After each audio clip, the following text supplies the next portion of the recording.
Hi there.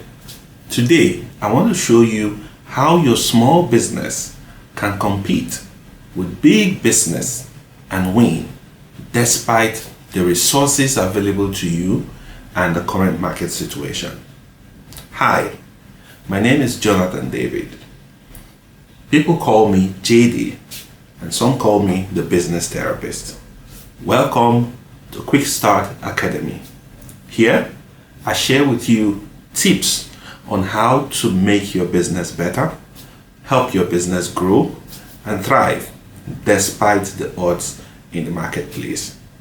So please take time to like, comment and subscribe to this channel.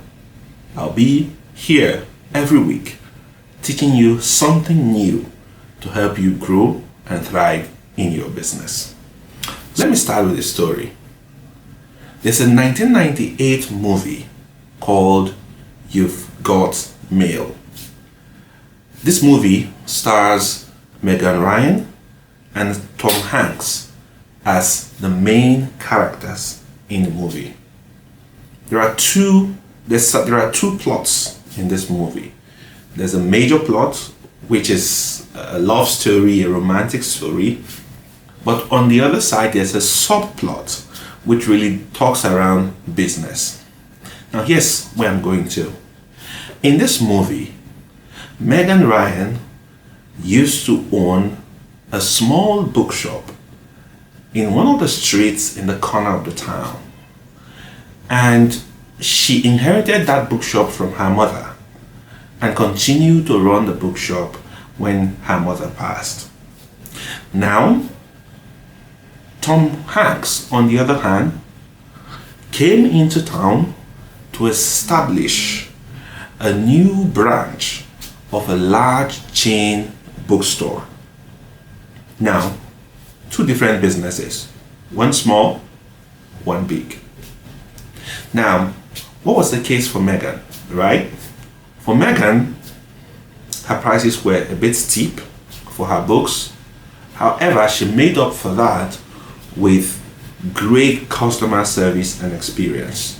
So for example, her books were well packaged in a customized pack. She knew all her customers by name and gave them that personalized service. On the other hand, the large chain store opened by Tom focused on providing discounted prices for their books. They had a large store in a very central location in town. And sooner than later, it became very difficult for Megan's small store to compete against Tom's large store. Megan's clients began to go to Tom's store for their books. They just couldn't look away from the discounted prices. Now, while this may be true in 1998 or earlier, the case is not 100% the same today. Today, small businesses like Megan's have an edge they could utilize to still remain competitive and serve in the marketplace. I'll give you an example. Megan had a few things going for her, right? Personalized services was one of them. Great customer care or great customer service was another. Now, these are services that the large companies, like the large bookstore, like Tom's store, cannot provide. They can provide discounted rates, but it's difficult for them to be able to provide personalized service to their large volume of clientele.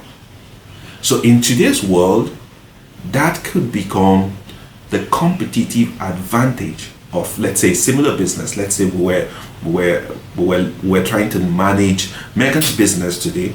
That could become the competitive advantage. Now, what am I referring to?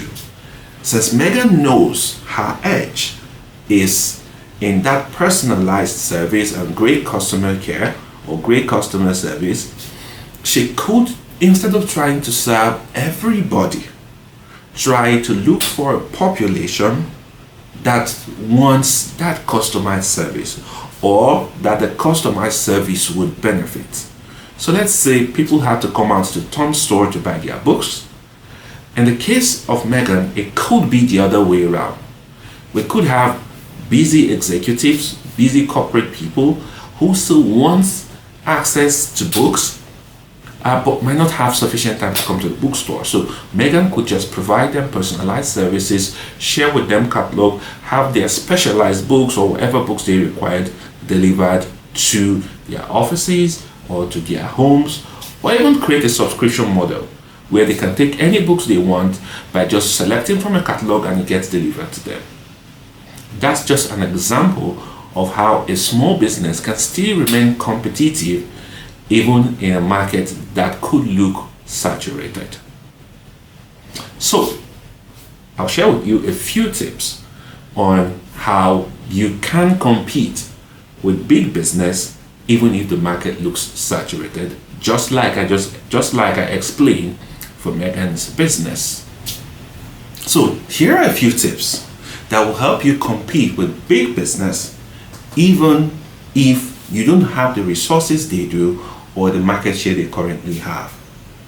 One, you have to realize that you are in a competition. Now, what do I mean by you're in a competition? I mean, life is actually just all about competition, like it or not, right? As kids in a home, we compete, right? We want to see who does better. As part of our sport activities in school, we compete, right? Even when you go to school, even in school, your grades eventually somebody has to come tops. It's some form of competition. All through our lives, we have been competing. So even in the business world, it could be explicit, it could be implicit, it could be subtle. We are all competing. So what do? Realizing we are all competing, here's a few things you could do to keep your head above water and win. One, keep your business alive. To keep your business alive, we just go back to the basic saying. They say cash flow is king. As long as your business continues to roll in money and there is profit, you're in business. As soon as cash begins to dry up in your business, you are practically going out of business, right? So keep cash flow going. Work on a budget in your business. Don't go on a spending spree simply because you made a sale today. So work on a budget. Have a budget for your business. Have budget for the different activities in your business, staff salaries, accounting, software, whatever you do, have a budget. You don't want to go on impulse buying and all of that. You do not need that. So you keep your business alive by making sure there's cash flow, right? Now, number two, do not be afraid to settle or look for professional help. So in my experience, I found out that many small businesses don't want help.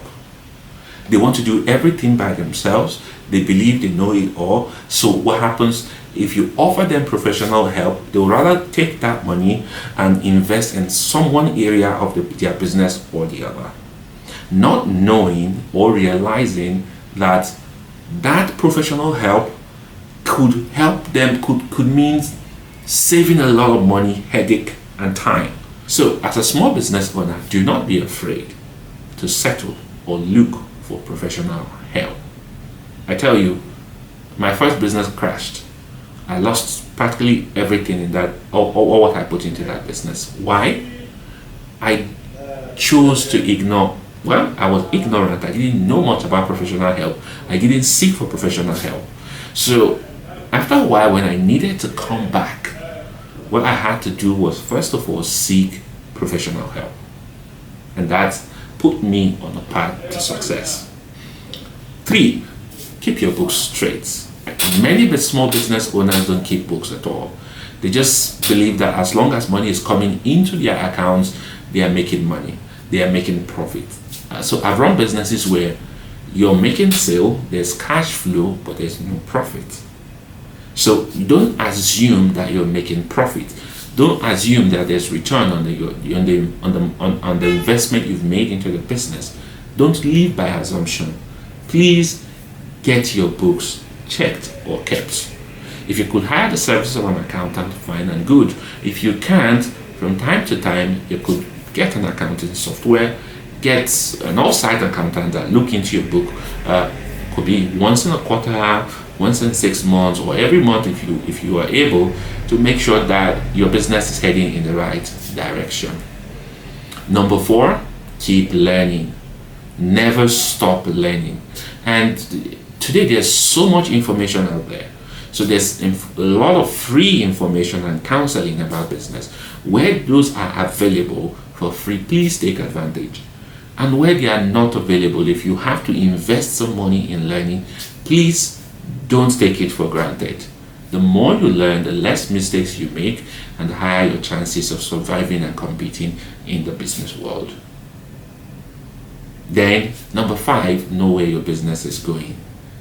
There are daily activities that you carry out that determine the direction of your business. So first of all, if you have a concrete plan and overall strategy for your business, it is expected that by now you would have broken that overall strategy into probably a yearly plan, quarterly plan, monthly plan, weekly plan, and then a daily plan. So make sure that each activity you do is in alignment with the overall goals and direction you want the business to follow. On the other side, you have to learn to market. Remember, the first area I dealt with was note that we are all competing. So to stay in the competition, I shared with you 5 things you should do. On the second side, I'm going to talk about marketing. Learn to market. Marketing is how you tell customers that you have a product or a service for them. Learning is how you educate customers on the special benefits and value your product brings to them. The moment you stop marketing, it's like sitting in a room with a flashlight and turning it off and expecting people to see you. So you're sitting in a dark room, have a flashlight, you turn it off, and you're shouting, I'm here, I'm here. Nobody would know where you are. Maybe a few people would by your voice, but very few. But just imagine you turn on that flashlight, everybody automatically knows where you are and they can come to you. So in your marketing, I'll share with you 4 things you need to do. Number 1, know your customers. You cannot sell to everyone. You have to be able to determine who your product is meant for. So if we go back to the story I told earlier, if we look at Megan's business, what happened, right? So trying to sell to everyone doesn't work for her because her prices are already high. So the price differential between what her store sells and what Tom's store sells already puts her out of business, because people would rather go for, if there's no clear differential, nothing tells them that even though Megan's prices are high, they should stick with her. They just go to Tom's store and get a cheaper product, right? So you have to know your customer. If we look at Megan's business today, we could tell that there's a niche in the market that most likely are underserved. Busy corporates, people that are always busy with their work and their offices, and maybe might not have the time to go get that book from the bookstore. She could provide that service to them. And because she's bringing additional service, remember her personalized service to them, they would be willing to pay premium for that product, despite the availability of a cheaper alternative in terms of some store that does not provide that personalized service. So know who you want to sell to. Are you selling to nursing mothers? Selling to nursing mothers is different from selling to women. Women is a broad category. Selling to teenagers is different from selling to adults, right? Selling to aged people is different from selling to youngsters or teenagers or toddlers. Different strokes for different folks. Know your customers. Then also be able to communicate to these customers. It's not about knowing the customers alone. you have to know the channel with which to communicate with these customers. If you're selling to today's Gen Z, you know, they are always on their phone, they are online, they are tweeting, they are TikToking. So you need to take your products to those channels where they are and be able to communicate in a language that they will understand. Then number 3, build good personalized relationship with your customers. So even if you're a big business, even though I'm talking about small business, even if you're a big business, there are ways today in which you can build personalized services. There are many automated services available that you could utilize, and being able to map your customer's journey from start to finish can help you create a custom route such that every customer has a unique experience when they come into your firm. The last point in learning to market is this: it's never stop the marketing process. So you may not have all your I's dotted and all your T's crossed, but I tell you, being in the market alone and continuing the process of reaching out, sourcing for new markets, sourcing for new opportunities would keep you longer in the market and help you compete even better. So it doesn't have to be perfect, but get in that market, continue to market your product, never stop marketing, keep evolving the process, search out for new opportunities, search out for underserved markets, look at underserved niches, and that could be your gold mine. Remember, in today's world, small organizations are actually big businesses. In the past, you could own a small corner store and that is it. Today, you could operate a simple business from the comfort of your bedroom and sell to people around the world and make a ton of money out of it, and make the kind of money that people with very large corporate offices don't even make in a whole calendar year. So small businesses are no longer just small, they're actually big these days. So do not be afraid to work hard for the company that you have, no matter how small. And if you continue to do that, you find yourself being able to compete, carving out a niche of the market or a segment of the market for yourself. I hope that with these few points I've gone through, you have been able to pick 1 or 2 things you can apply in your business in order to compete against big businesses or even other fellow small businesses and win. If this video added value to you, please like, comment, subscribe, and please share with your audience. Once again, my name is JD, the business therapist. I'll see you on the next video next week. Thank you.